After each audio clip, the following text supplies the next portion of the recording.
Hello friends, welcome to our channel. In this video you will get knowledgeable information about the World Day Against Child Labor. First of all, if you are new in our channel, please subscribe our channel and press the bell icon for latest notification. The World Day Against Child Labor is celebrated every year on 12 June in the whole world. This day was introduced by the International Labour Organization in the year 2002. The day provides an opportunity and urge that need to generate an environment for children to grow and live in a dignified life, and also to fight against child labor throughout the world.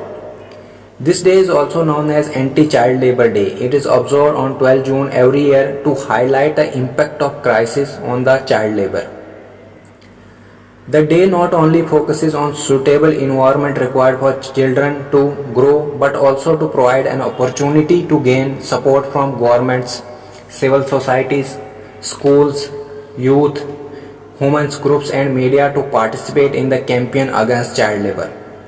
Objective of the Child Labor Day. The purpose of celebrating this day is to make people aware about the education of children below 14 years of age by not making them work.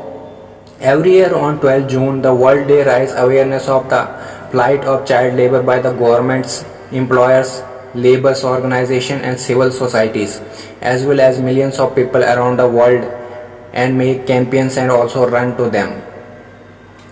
June 12 is marked as the World Day Against the Problem of Child Labor, and attention has been paid to the problems of child labor to find ways to eradicate it and fight against it. Children are forced into forced labor, forced into illegal activities. Because of this day is to make people aware about the problems of child labor and to help them. Theme of the World Child Labor Day 2021. The theme of the World Child Labor Day 2021 is Act Now and End Child Labor. This year, World Against Child Labor focus on the action taken for the 2021 International Year for the Elimination of Child Labor. It is the first day since the Universal Ratification of International Labour Organization's Convention number 182 on the worst form of child labor, and take place at the time when the COVID-19 crisis threatens to reverse years of progress in tackling the problems. Thanks for watching. Jai Hind. Please like our videos and subscribe our channel.